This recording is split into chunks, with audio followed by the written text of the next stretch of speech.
Haïti, mon carnet de bord, c'est le titre d'un film, d'un documentaire que vous allez pouvoir découvrir en avant-première à Saint-Étienne ce lundi. Et pour nous en parler, eh bien, nous recevons sa réalisatrice, Colline. Bonjour. Bonjour. Alors, vous êtes la réalisatrice de ce documentaire donc signé Colline Morand. Peut-être revenir d'abord sur le début. C'est-à-dire que au départ, nous sommes là en 2010. On est d'accord ? En janvier 2010. Oui. Janvier 2010, séisme extrêmement important à Haïti. Et vous êtes, vous, à ce moment-là, étudiante en cinéma, et puis surtout, vous êtes membre aussi d'une ONG. Tout à fait. Alors, cette ONG. Oui, alors l'ONG, le siège est basé dans la Loire, s'appelle les Pompiers Humanitaires Français. Donc vous y étiez militante, ou en tout cas Bénévole. bénévole. Depuis 7 ans avant le départ. Avant le départ en Haïti, en fait, au départ, je suivais les premiers pompiers. À l'époque, certains membres étaient membres de Pompiers sans frontières. Et donc, quand je les avais rencontrés, donc ils étaient de Saint-Étienne. Et ils me ramenaient des images à partir de missions qu'ils avaient fait auparavant, d'images, de photos, de vidéos. Et à l'époque, j'avais 15 ans et je voulais faire de la réalisation déjà, je savais. Et je leur disais, si vous voulez, je peux vous faire un montage si ça peut vous aider, dans la communication, à faire un petit montage de photos animées ou montage de vidéos prises sur le terrain. Et j'ai commencé comme ça avec eux. Donc au départ, on est plus dans, on va dire, un film, un montage de communication. Et puis vous avez eu envie de creuser, c'est-à-dire d'une part de partir. Ça s'est fait comment d'ailleurs ? Alors, en fait, ma mère, qui est journaliste au Progrès, est aussi bénévole à l'ONG Pompiers Humanitaires Français. Et c'est elle qui m'a averti de son départ pour suivre PHF. Elle m'a envoyé un SMS en me disant « Bon, je pars avec PHF sur le terrain en Haïti. Il y a eu un séisme. » Et là, je lui ai dit « Mais coûte que coûte, il faut moi aussi que je parte maintenant sur le terrain. » J'avais envie et je sentais, vous savez, ce moment où on parle de l'intuition, où c'est le moment du départ, hein, il faut y aller. Et donc du coup, toutes les deux, on a fait notre possible pour convaincre PHF de pouvoir partir avec eux sur le terrain. Parce qu'effectivement, j'avais 20 ans. Aucune formation, ni humanitaire, ni militaire. J'avais jamais fait de terrain, une mission. Donc, voilà. Et puis finalement, PHF a dit « Ok, on t'emmène avec nous. » Donc le séisme, c'était le 12 janvier 2010. Vous arrivez 48 heures après. Vous le disiez un instant, pas de formation ni en humanitaire, ni militaire, Oui. ni journaliste d'ailleurs, Oui. de journalisme. Et finalement, vous allez donc apprendre en même temps que vous allez découvrir ce qui se passe à ce moment-là, là-bas. Alors, apprendre au sens large, parce que c'est vraiment une leçon de vie qu'on apprend sur ce terrain, sur ce genre de mission. Effectivement, au tout départ, ça devait être un simple reportage de communication, expérimenter cela, parce qu'auparavant, j'avais 20 ans, j'avais déjà fait un petit peu de réalisation, mais c'était plus de l'ordre de la vidéo expérimentale. Et là, donc, c'était tout nouveau pour moi, sur tout point de vue. Et quand je suis rentrée en France, en fait, je me suis rendu compte que ce que je voyais à travers mes images, ce que je filmais, ça allait au-delà de ce que je voulais faire en termes de reportage. C'est-à-dire que mes images traduisaient finalement des intentions, traduisaient des émotions que je vivais sur le terrain, comme si la caméra était vraiment une partie de moi-même et que je traduisais tout ça. Très vite, vous n'avez pas eu l'envie simplement de témoigner du travail d'une partie de l'équipe de l'ONG. Vous avez eu aussi envie de découvrir le travail de l'ensemble des gens qui intervenaient, justement Oui. à la recherche notamment de survivants éventuels. Tout à fait. En fait, ce qui a été une contrainte au départ sur le terrain, c'est-à-dire pour des questions de sécurité, je devais rester très proche des militaires, des humanitaires. finalement, j'avais très peu accès aux Haïtiens et à aller me balader dans la rue. Enfin, c'est tout à fait aussi normal parce que à ce moment-là, c'est des risques d'émeutes, de fusillades dans les rues. Et ce qui a été au départ donc une contrainte, j'ai voulu en faire une force dans l'histoire que je raconte, puisqu'effectivement, on ne raconte jamais les coulisses de l'humanitaire, l'envers du décor. C'est qui ces hommes qui partent, c'est qui ces personnes-là. Et effectivement, dans les catastrophes, ce qu'on voit, ce qu'on peut entendre dans les médias, c'est les sinistrés, c'est la catastrophe en elle-même, mais l'envers du décor, les coulisses de l'humanitaire, ou même les coulisses de la scène internationale, que ce soit du point de vue politique, médiatique, militaire, humanitaire, tout cela aussi se croise dans le documentaire. Donc très vite, pour voir l'envers du décor, il faut se faufiler, il faut être à la fois, faut que vous soyez discrète et en même temps belle et bien présente avec une caméra. Ça vient comment ça vient avec le temps, on y va, puis on se dit on verra bien ce que ça donne. Enfin, comment on s'y prépare ? On se prépare pas. Ça a été... Je pense que, en fait, sur le terrain, on débloque très rapidement et puis on n'a pas le choix. L'intuition, l'instinct. On écoute notre petite voix et voilà, parce que comme vous l'avez dit, j'ai pas de formation et j'avais plus qu'à mon intuition et mon instinct pour me fier à ce que je devais faire. Donc non, il n'y a pas de mode d'emploi pour la discrétion, mais être à l'écoute et surtout observer pour justement capter ces moments-là et aussi donc à la fois capter ces moments-là mais aussi les comprendre pour pouvoir les transcrire ensuite. Alors c'est capté évidemment, comme on voit souvent dans les médias, on ressort des victimes, elles vivent encore, bon... évidemment, c'est chouette et on imagine aussi le potentiel de l'émotion véhiculée par les médias. Mais là, vous le disiez aussi, l'envers du décor, c'est des heures et des heures de déblaiement notamment, et on n'est pas sûr de trouver quelqu'un et encore moins qu'elle soit en vie. Il y a des tensions là chez les équipes, que ce soit les humanitaires de différentes ONG. Alors comme le terrain d'une mission humanitaire est quand même effectivement assez difficile physiquement et psychologiquement, là aussi, et c'est ce qu'on voit dans le documentaire, inconsciemment, de façon très naturelle, dans les équipes, il y a une cohésion d'équipe, on se serre les coudes, on parle beaucoup entre nous le soir et c'est ce qu'on retrouve, ces petits moments qui font nos petits moments de sas, de décompression. Et puis ce besoin de décompresser, on reste des êtres humains et c'est aussi ça que je voulais raconter dans le documentaire, c'est ces moments de c'est haut, c'est bas et cette force de cohésion d'équipe qui peut naître dans une équipe. Vous êtes resté combien alors combien de temps sur place ? Alors, la mission, concrètement, s'est déroulée du 14 janvier au 24 janvier, donc une dizaine de jours environ. Et par contre, sur le terrain, un petit peu moins, on va dire une semaine, parce que dans les aéroports, on a passé quelques jours, c'est très compliqué. Et c'est une partie aussi au début du documentaire qui me paraissait important, parce que donc quand on est une ONG qui s'appelle pas Pompiers sans frontières, ou Médecins du Monde, ou Médecins sans frontières, quand on est entre guillemets, je précise, une petite ONG, comment on fait quand on a des sacs, du matériel, des bras, mais qu'on n'a pas un nom comme Médecins du Monde? Comment on peut s'en sortir dans les aéroports? Parce que c'est vraiment un branle-bas de combat qu'il y a dans les aéroports, parce que là aussi, c'est des mini-scènes internationales où se croisent les politiciens, les journalistes, les humanitaires, les militaires. Et il y a très peu d'avions pour atterrir sur Haïti. Et c'est un véritable combat qu'il y a eu pour nous.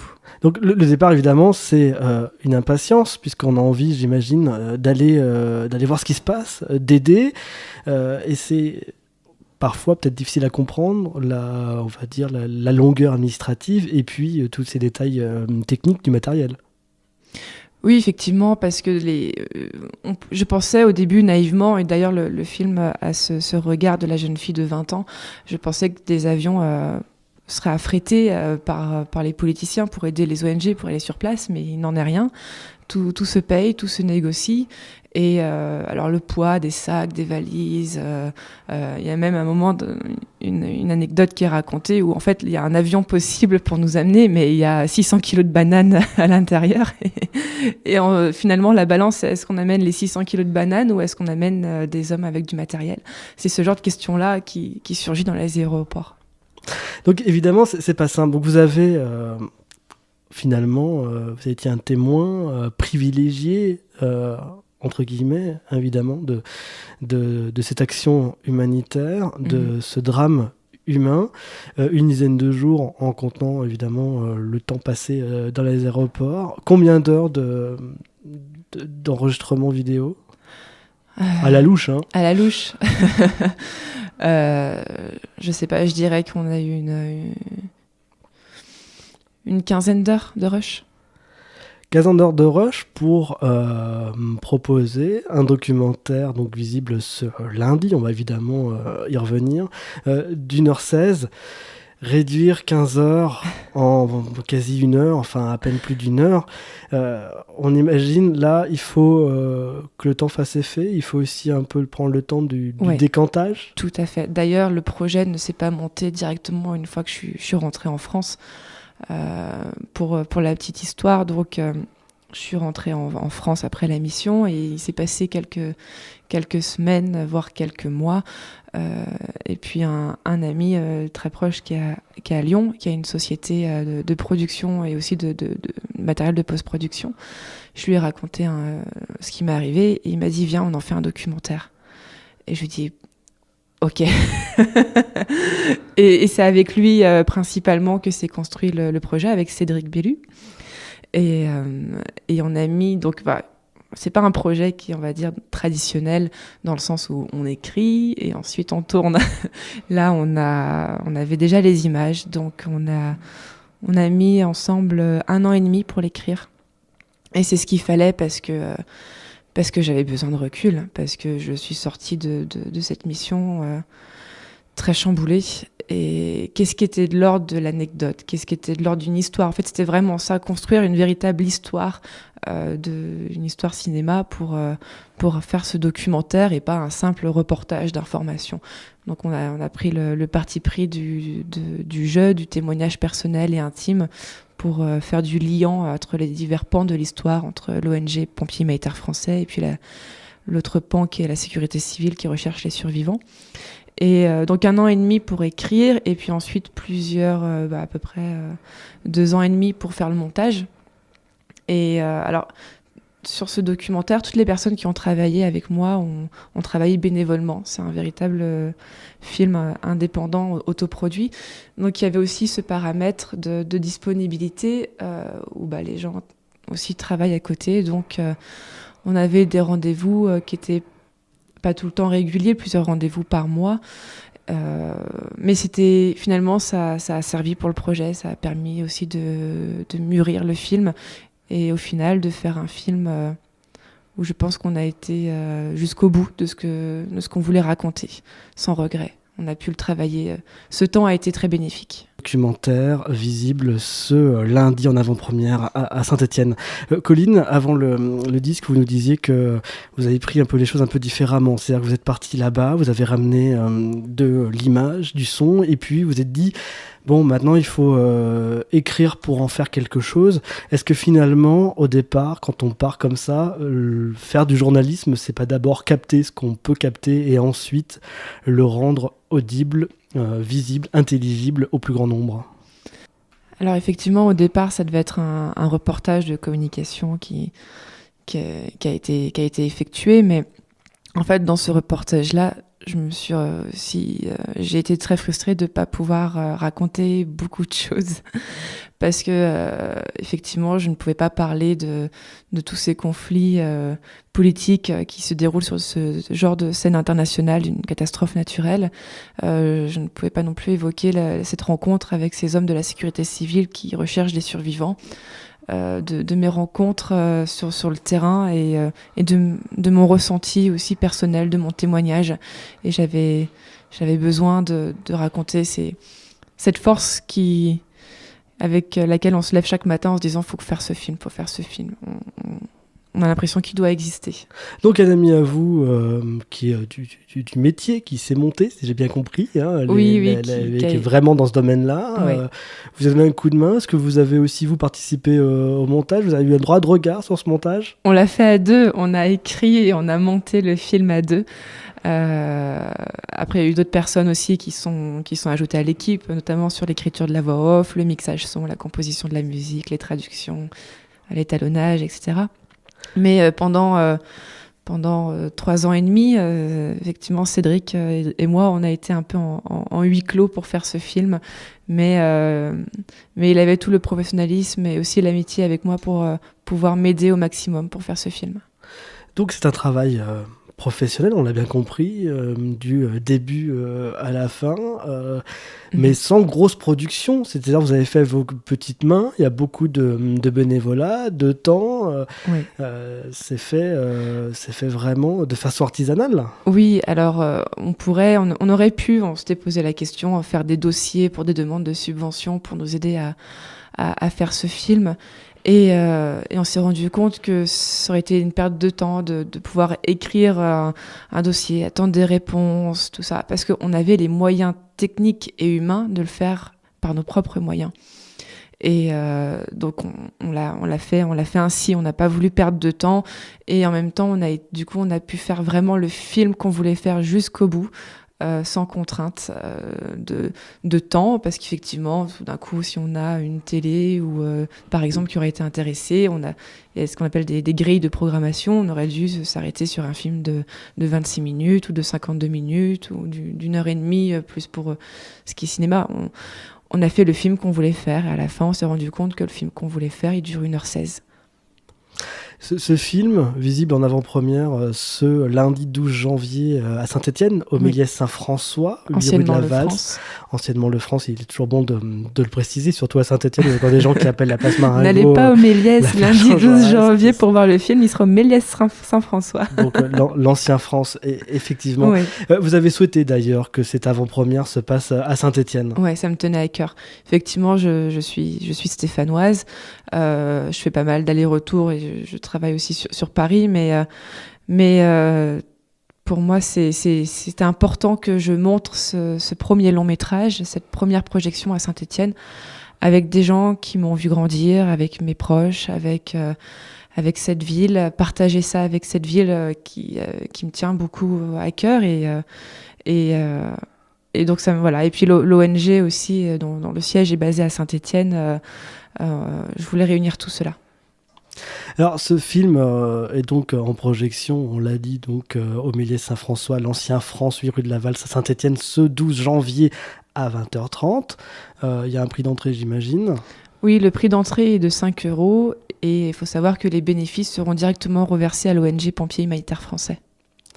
Donc même sur cette projection, vous allez rien récupérer, quoi, en termes financiers. Non, mais si on fait un film, c'est avant tout pour le partager auprès des spectateurs. Et je suis contente que le Méliès Saint-François ait accepté de diffuser en avant-première ce film. Et ce qui compte, c'est qu'il y a des spectateurs sur cette projection. Venez nombreux. Et quel est l'avis de ce film dans les prochaines semaines, prochains mois? C'est la projection à Saint-Étienne en avant-première. Et puis ensuite, vous allez essayer de le proposer à des salles qui ont peut-être une programmation un peu plus curieuse que la moyenne. En fait, pour l'instant, c'est une projection unique qui est à Saint-Étienne, puisqu'on a voulu en fait faire une projection événementielle par rapport à l'anniversaire du séisme, parce que le 12 janvier, ce sera les 5 ans du séisme. Et donc c'est vraiment une projection unique, plutôt projection événement, puisqu'après le film, pendant 1 an, on va essayer d'avoir des festivals. Donc les inscriptions commencent, c'est encore un peu tôt pour avoir des réponses, mais pendant toute l'année 2015, ce sera inscription en festival et ensuite en 2016, on verra. Bon, moi, je suis dans le monde des bisounours. Imaginons 2 secondes qu'une chaîne de télé à la programmation peut-être un peu plus pointue que la moyenne accepte ou soit intéressée par une diffusion. Vous êtes plutôt partante ou... J'ai eu déjà quelques contacts. C'est encore une réflexion work in progress. J'attends encore quelques rencontres, mais j'ai envie de savoir ce que ça peut donner aussi en festival. Donc d'abord le faire vivre avec la possibilité de rencontrer les spectateurs, les gens qui vont voir ce travail-là. Dans le sens où les festivals en fait ont une deadline, c'est-à-dire les inscriptions. L'année de production du film, vu il s'est terminé tout récemment, là, janvier 2015, date de 2015, et les festivals ont des deadlines, des limites d'inscription. Ça veut dire que le film doit dater de 2015 pour pouvoir éventuellement être sélectionné. Donc j'ai qu'une année si je veux faire vivre le film en festival. Donc d'abord une vie par les festivals. Ce film vous a donné envie d'en faire d'autres? Est-ce que vous avez persévéré dans ce domaine-là, dans le documentaire, dans le journalisme? Alors le journalisme, non, je ne veux pas m'orienter de ce côté-là, mais dans la réalisation cinéma, oui, tout à fait. Comme je l'avais dit au début de l'émission, à 15 ans, j'ai su ce que je voulais faire, c'était ça. Et donc, j'ai, avant ce documentaire, réalisé un court-métrage de fiction. Là, il y a ce long-métrage documentaire. Et puis, actuellement, j'ai un court-métrage de fiction qui est en développement et en recherche de financement. Donc, en tout cas, vous persévérez dans le monde de l'image et du cinéma. Oui. Avec d'autres idées aussi, éventuellement, de poursuivre dans le documentaire. Mais je ne suis pas fixée... ah oui, alors, je suis réalisatrice soit de fiction, soit de documentaire. Je suis pas là-dedans parce que pour moi, mon expérience de documentaire a nourri mes envies de fiction et inversement. Et puis peut-être bousculer un peu toutes ces cases. Il serait temps, peut-être faire les deux. Peut-être faire les deux, tout à fait. Peut-être faire les deux. Ce film, évidemment, j'imagine vous a marqué. Est-ce que vous êtes reparti à Haïti pour voir un peu où on en était, qu'est-ce qui se passait, comment les gens ont reconstruit leur vie? Depuis 5 ans, j'ai pas mal voyagé entre-temps et aux Antilles. Donc à chaque fois que j'atterrissais dans un aéroport, c'était tout proche d'Haïti. Même là récemment, je reviens de l'étranger et j'étais encore tout proche d'Haïti. Mais c'était... En fait, je me pose plus la question maintenant que le film est terminé, mais je pouvais pas retourner sur Haïti tant que le film n'était pas terminé parce que je raconte vraiment une histoire. On a travaillé cette histoire jusqu'au bout et je voulais pas être chamboulée et totalement tout remettre en question parce que je retourne en Haïti 5 ans plus tard. Pour moi, le film doit vraiment être fini, terminé, bouclé avant de me dire je remets un pied sur Haïti. Mais il faut savoir que je suis l'actualité d'Haïti. Depuis 5 ans, je m'intéresse énormément à ce qui se passe et comment Haïti se reconstruit. Et c'est vraiment encore la galère. Rendez-vous donc ce lundi, rue de la Valse à Saint-Étienne, au cinéma Le Méliès Saint-François, l'Ancien France, à partir de 20h30. C'est 5 € l'entrée, vous m'avez dit, je crois. Oui, tout à fait, 5 € l'entrée. Qui seront donc reversés intégralement. Les bénéfices. Les bénéfices seront donc reversés intégralement donc, à l'ONG Pompiers humanitaires français. Et vous êtes toujours d'ailleurs membre de cette ONG? Oui, tout à fait. Je suis repartie en mission depuis Haïti. J'ai fait 2 nouvelles missions. Il y a eu une mission en novembre 2013 suite au passage du typhon Haiyan aux Philippines. Et je suis aussi repartie sur une mission avec eux en Bosnie en mai 2014 suite aux inondations. Mais là, pas de documentaire, toujours des reportages qui suivent la mission de pompiers humanitaires français. Mais je ne pouvais pas à nouveau faire un documentaire parce qu'il y en a un qui était déjà en cours. Et voilà, il fallait d'abord que ce film soit terminé à fond avant d'enchaîner d'autres projets, d'autres documentaires. Voilà. Vous ne voulez pas devenir une usine multinationale du documentaire? Non, il faut vraiment... Enfin, un film, c'est énormément de travail. Je vous dis, on a mis 5 ans et il fallait ces 5 ans pour faire ce film. Et je voulais pas m'éparpiller sur d'autres projets, parce que c'est aussi un investissement personnel qui est très lourd. C'est-à-dire, chaque matin, vous vous réveillez et il faut avoir chaque matin cette envie de faire ce film pendant 5 ans, se lever avec cela et multiplier d'autres projets, d'autres documentaires. Je pense que ça n'aurait pas été bénéfique pour les suivants. Colline Morand, merci de nous avoir accordé du temps ce soir à la radio pour nous parler de votre documentaire, de votre film Haïti, mon carnet de bord. Merci à vous. Merci à vous aussi. Vous êtes sur Dio, c'est en chantier, c'est le 17-18.